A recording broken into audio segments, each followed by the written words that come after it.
사람들의 반응이 두 부류로 나누어지는데, 첫째는 예수가 메시아일 것이라는 생각을 가진 자들이고, 둘째는 바리새인들로 귀신의 왕 바알세불을 힘입어 귀신을 쫓아냈다고 하며 메시아가 아니라고 부정한 것입니다.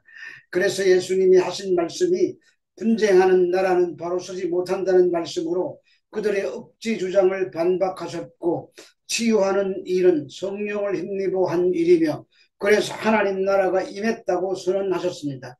그리고 성령의 역사를 부정하는 자들은 이 세상에서 뿐만 아니라 오는 세상에서도 용서받지 못한다고 경고하셨습니다. 그리고 오늘 본문에서는 나무와 열매의 비유로 경고를 시작하고 계십니다. 마태복음 12장 33절에서 37절의 말씀입니다. 나무도 좋고 열매도 좋다 하든지 나무도 좋지 않고 열매도 좋지 않다 하든지 하라. 그 열매로 나무를 아느니라. 독사의 자식들아, 너희는 악하니 어떻게 선한 말을 할 수 있느냐.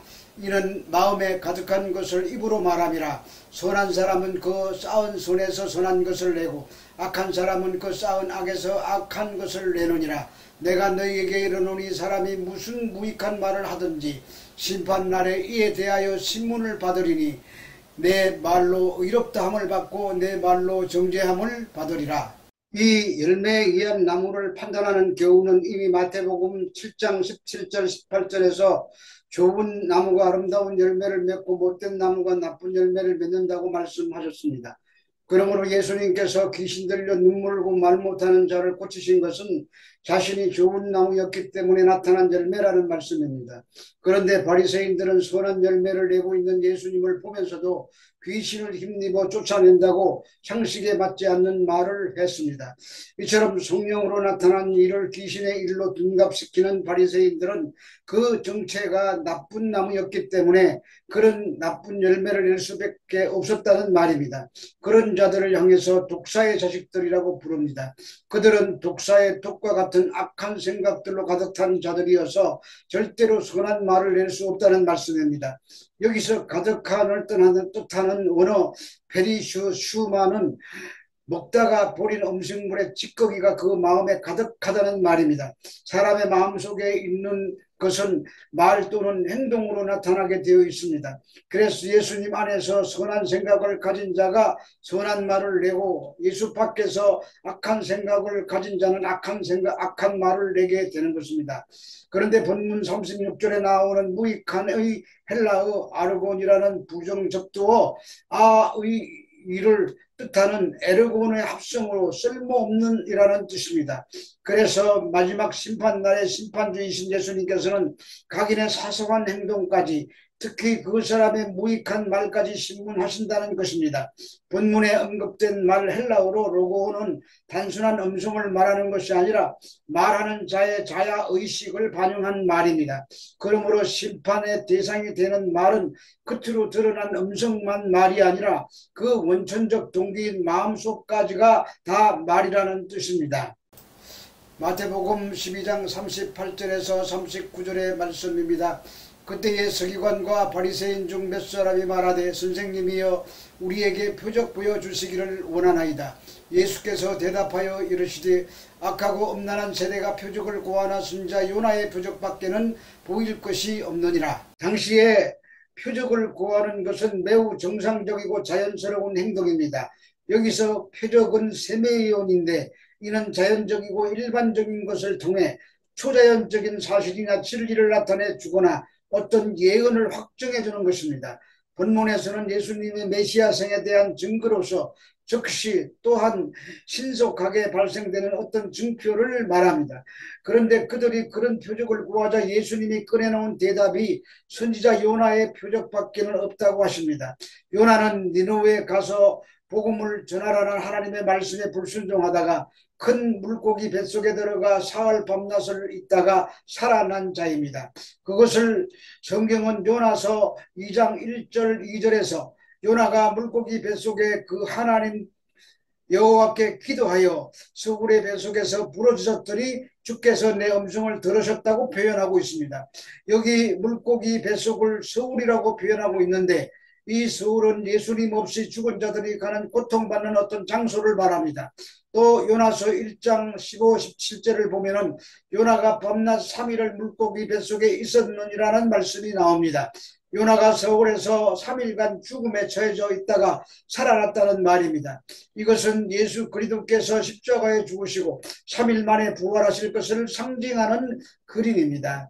죄인인 인간은 모두 죽어서 서울로 내려가 영원토록 고통받게 되어 있습니다. 그런데 예수님이 표적을 보여달라는 엄난한 세대를 향해서 요나의 표적 밖에는 보일 것이 없다고 말씀하신 것은 이 엄난한 세대를 서울에서 구출해내려고 내가 죽으러 왔다는 말인 것입니다. 그래서 첫째는 우리들이 가슴속에 담아야 될 깊은 진리는 예수 십자가 안에 있어야 하는 것입니다. 요나의 표적은 예수 십자가 안에 있어야 하느냐 밖에 있어야 하느냐를 결단하라는 말씀입니다. 마태복음 12장 41절에서 42절의 말씀입니다. 심판 때에 니느웨 사람들이 일어나 이 세대 사람들을 정죄하리니 이는 그들이 요나의 전도를 듣고 회개하였음이거니와 요나보다 더 큰 이가 여기 있으며 심판 때에 남방 여왕이 일어나 이 세대 사람을 정죄하리니 이는 그가 솔로몬의 지혜로운 말을 들으려고 땅끝에서 왔음이거니와 솔로몬보다 더 큰 이가 여기에 있느니라. 심판 때에 니느웨 사람들이 일어나 이 세대를 정죄할 것이라고 합니다.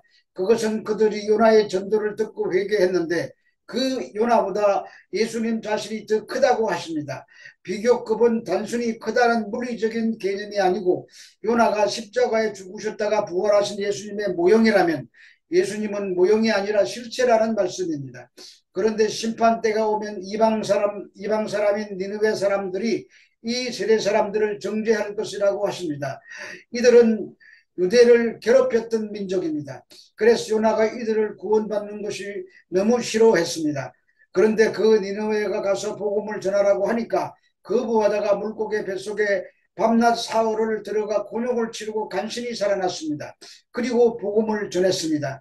니느웨 성을 다 돌려면 3일길이 걸리는데 딱 하루만 외쳤습니다.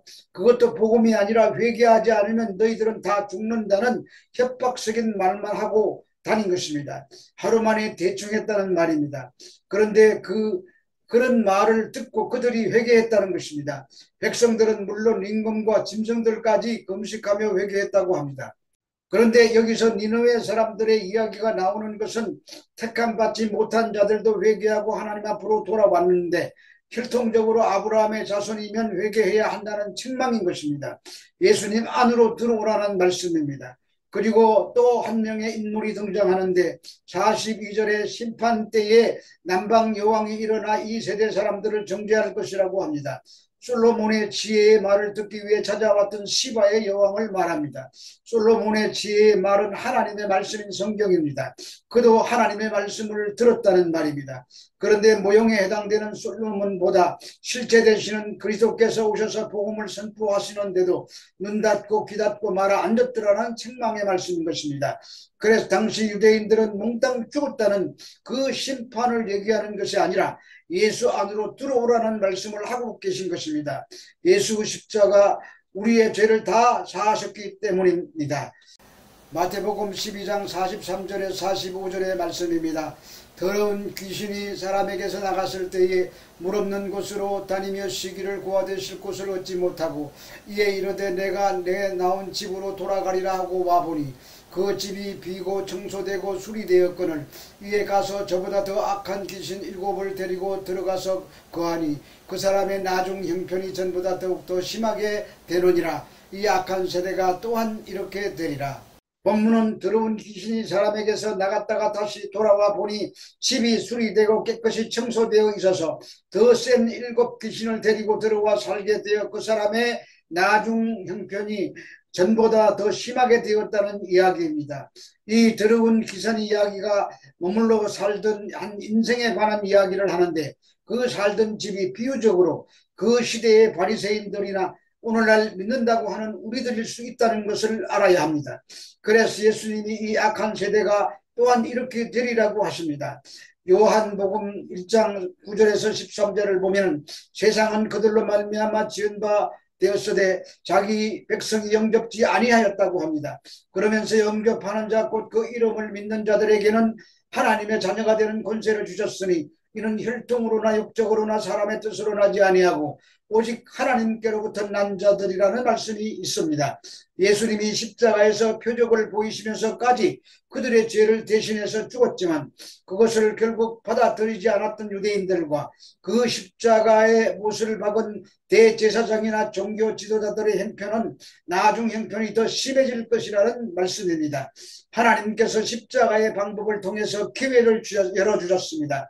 그런데도 영접하지 않고 예수 밖에 있으면 큰 절망스러운 일이 생길 것이라는 말씀입니다. 그러면서 오늘 결론이 나옵니다. 마태복음 12장 46절에서 50절의 말씀입니다. 예수께서 무리에게 말씀하실 때 그 어머니와 동생들이 예수께 말하라고 밖에 섰더니 한 사람이 예수께 여짜오되 보소서 당신의 어머니와 동생들이 당신께 말하려고 밖에 서 있나이다 하니 말하던 사람에게 대답하여 이르시되 누가 내 어머니며 내 동생들이냐 하시고 손을 내밀어 제자들을 가리켜 이르시되 나의 어머니와 나의 동생들을 보라.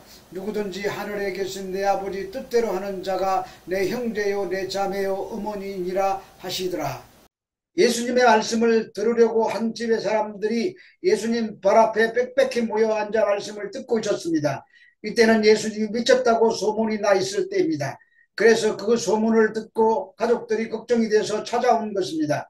그때 한 사람이 당신의 어머니와 동생들이 찾아왔다고 하자 예수님께서 누가 내 모친이며 누가 내 동생들이냐 하시고 제자들을 가리키며 내 가족은 내 말을 듣고 하나님 뜻대로 행하는 자라야 내 가족이 될 수 있다고 하신 것입니다. 결국 이것 또한 요나의 표적이 갖는 성격을 설명하는 것으로 십자가의 도를 설명하는 것입니다. 그 십자가의 도를 영접하는 자, 그 이름을 믿는 자들에게는 하나님의 자녀가 되는 권세를 주셨다고 하신 것입니다. 그런데도 열린 기회를 저버리고 영접하지 아니했습니다. 지금까지 귀신 들린 자 치료에서부터 가족 이야기까지 복잡한 이야기와 비유들이 나왔지만 모두 예수 안에 있느냐 예수 밖에 있느냐의 문제를 말하고 있습니다. 아무리 어머니나 혈육적인 동생들이라도 예수님 밖에 있으면 하나님의 백성이 될 수 없다는 말씀입니다. 그래서 50절에 누구든지 하늘에 계신 내 아버지 뜻대로 하는 자야가 내 형제요 내 자매요 어머니라고 하신 것입니다. 여기서 등장하는 제자들은 장차 이 땅에 세워지는 교회의 기초가 됩니다. 귀신 들린 시대처럼 혼란하고 가치관이 흔들리는 이 시대의 소망은 예수님 밖에는 없습니다. 그러니까 이 모든 이야기의 공통적인 결론은 예수 밖에 있느냐 예수 안에 있느냐 거기에 대한 교훈의 말씀인 것입니다. 예수만이 길이고 소망이십니다. 그 믿음을 가지고 승리하는 모두가 되시기를 주 예수 그리스도 이름으로 축원합니다.